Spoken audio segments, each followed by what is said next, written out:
इस्लाम लेके आए थे। अच्छा, 1000 साल पहले जो बुजुर्गान दीन इस्लाम लेके आए थे तो उन्होंने कोई कुरान का तर्जुमा किया नहीं? तो वो केड़ा इस्लाम लेके आए सब? इस्लाम तो कुरान सुन्नत का नाम है। यहाँ के लोगों की जुबान फारसी थी।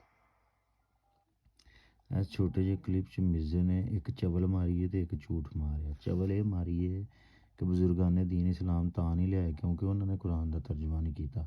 ਕੁਰਾਨ ਦਾ ਤਰਜਮਾ ਤੇ ਹਜ਼ਰਤ ਉਸਮਾਨ ਗਨੀ ਹੋਰਾਂ ਨੇ ਸੀ ਕੀਤਾ, ਜਿਨ੍ਹਾਂ ਦੇ ਦੌਰ 'ਚ ਇਸਲਾਮ ਫੈਲ ਗਿਆ ਸੀ ਅਰਬ ਤੋਂ ਬਾਹਰ, ਤੇ ਉਹਨਾਂ ਦੇ ਅੱਗੇ ਮਸਲਾ ਵੀ ਪੇਸ਼ ਹੋਇਆ ਸੀ ਕਿ ਅਜਮੀ ਗਲਤ ਤਲਾਵਤ ਕਰਦੇ ਨੇ, ਤੇ ਉਹਨਾਂ ਨੇ ਕੀ ਕੀਤਾ ਸੀ, ਕੁਰਾਇਸ਼ ਦੇ ਲਹਿਜੇ ਨੂੰ ਸਟੈਂਡਰਡ ਕਰਕੇ ਅਰਬੀ ਕੁਰਾਨ ਰੱਖਿਆ ਸੀ। ਇਮਾਮ ਮਾਲਕ, ਇਮਾਮ ਅਹਿਮਦ ਬਿਨ ਹੰਬਲ, ਇਮਾਮ ਅਬੂ ਹਨੀਫਾ ਔਰ ਇਮਾਮ ਸ਼ਾਫੀ ਹੋਰਾਂ ਨੇ ਤਰਜਮਾ ਕੀਤਾ। अच्छा, और छो कुरान का तर्जमा इमाम बुखारी होरां ने नहीं किया, इमाम मुस्लिम होरां ने किया। यानी उदों लोड़ ही नहीं सी है कुरान के तर्जमे की। क्यों लोड़ नहीं सी? क्योंकि वड्डे पैमाने ते स्कूल और मदारस नहीं सन है जिहड़ा लोकां नूं सारिआं नूं हर बंदे नूं तुसीं स्कूल ऑर्गेनाइज स्कूल नहीं सन है। अच्छा, होर छड्डियां जिहड़ियां हदीसां दी बुनियाद ते अज बड़ा वड्डा मामा बने है ना। 100 साल पहलां बुखारी शरीफ का तर्जमा होया हिंदुस्तान च। 1551 ਦੇ ਵਿੱਚ ਪੈਦਾ ਹੋਏ ਨੇ ਸ਼ੇਖ ਅਬਦੁਲ ਹਕ ਮੁਹੱਦਸ ਦੇਹਲਵੀ। ਅਕਬਰ ਦੇ ਦੌਰ ਦੇ ਵਿੱਚ ਨਾ, ਅਕਬਰ ਦੇ ਦੌਰ ਦੇ ਵਿੱਚ ਹਿੰਦੁਸਤਾਨ ਉਹ ਜਿਹੜਾ ਅਕਬਰ ਨੇ ਗੁਜਰਾਤ ਫਤਿਹ ਕੀਤਾ।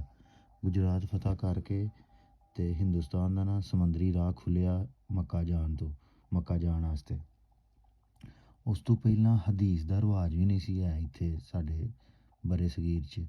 ਪਹਿਲੇ ਸ਼ਾਹ ਅਬਦੁਲ ਹਕ ਮੁਹੱਦਸ ਦੇਹਲਵੀ ਨੇ ਉਹ ਮੱਕੇ ਗਏ 3 ਸਾਲ, ਉੱਥੇ ਉਹਨਾਂ ਹਦੀਸ ਦਾ ਇਲਮ ਹਾਸਲ ਕੀਤਾ। ਹਿੰਦੁਸਤਾਨ 'ਚ ਹਦੀਸ ਦੇ ਇਲਮ ਦੇ ਬਾਨੀ ਸ਼ਾਹ ਅਬਦੁਲ ਹਕ ਮੁਹੱਦਸ ਦੇਹਲਵੀ ਨੇ, ਔਰ ਉਹਦੀ ਵਜ੍ਹਾ ਅਕਬਰ ਦੀ ਫਤਿਹ ਗੁਜਰਾਤ ਸੀ।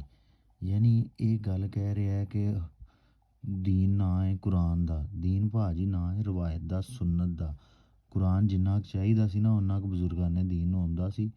ਆਵਾਮ ਕੋਲ ਤੇ ਕੁਰਾਨ ਉਦੋਂ ਆਇਆ ਜਦੋਂ ਪਾਕਿਸਤਾਨ ਬਣਿਆ ਤੇ ਉਹ ਹਕੂਮਤ ਪਾਕਿਸਤਾਨ ਨੇ ਕੁਰਾਨ ਛਾਪਣੇ ਸ਼ੁਰੂ ਕੀਤੇ ਨੇ। ਉਦੋਂ ਪਹਿਲਾਂ ਹਰ ਘਰ 'ਚ ਕੁਰਾਨ ਹੈ ਹੀ ਨਹੀਂ ਸੀ ਤੇ ਬੱਚਿਆਂ ਨੂੰ ਕਰਦਾ ਗੁੰਮਰਾਹ। ਤੇ ਦੂਜਾ ਝੂਠ ਕੀ ਮਾਰ ਰਿਹਾ ਕਿ 1000 ਸਾਲ ਇੱਥੇ ਦੇ ਫਾਰਸੀ ਜ਼ੁਬਾਨ ਸੀ।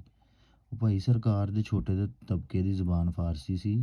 1000 ਸਾਲ ਪਹਿਲਾਂ ਵੀ ਲੋਕਾਂ ਦੀ ਇੱਥੇ ਜ਼ੁਬਾਨ ਪੰਜਾਬੀ, ਸਿੰਧੀ, ਪਸ਼ਤੋ ਜ਼ੁਬਾਨਾਂ ਮੌਜੂਦ ਸਨ। ਤੇ 200 ਸਾਲ ਤੋਂ ਇੱਥੇ ਹੁਕਮਰਾਨ ਤਬਕੇ ਦੀ ਜ਼ੁਬਾਨ ਇੰਗਲਿਸ਼, ਤੇ ਇਹਦਾ ਕੀ ਮਤਲਬ ਹੈ ਆਵਾਮ ਦੀ ਜ਼ੁਬਾਨ ਵੀ ਇੰਗਲਿਸ਼ ਹੈ।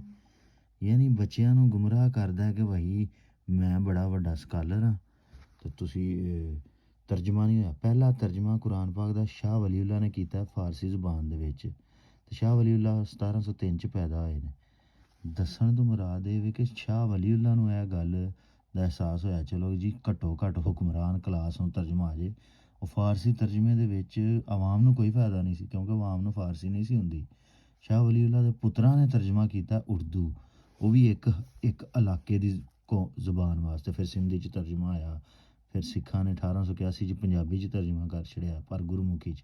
ਇੰਝ ਤਰਜਮੇ ਦੇ ਰਿਵਾਜ ਉਦੋਂ ਹੋਏ ਨੇ ਜਦੋਂ ਪ੍ਰਿੰਟਿੰਗ ਪ੍ਰੈਸ ਸਾਡੇ ਗੁਲਾਮ ਮੁਲਕਾਂ 'ਚ ਵੀ ਫੈਲ ਗਿਆ। ਯੂਰਪ 'ਚ ਸਾਡੇ ਤੋਂ ਪਹਿਲਾਂ ਤਰਜਮੇ ਲਾਤੀਨੀ 'ਚ ਵੀ ਹੋ ਗਿਆ ਸੀ, ਜਰਮਨ 'ਚ ਵੀ, ਇੰਗਲਿਸ਼ 'ਚ ਵੀ ਤਰਜਮੇ ਹੋ ਗਏ ਸਨ ਕੁਰਾਨ ਪਾਕ ਦੇ।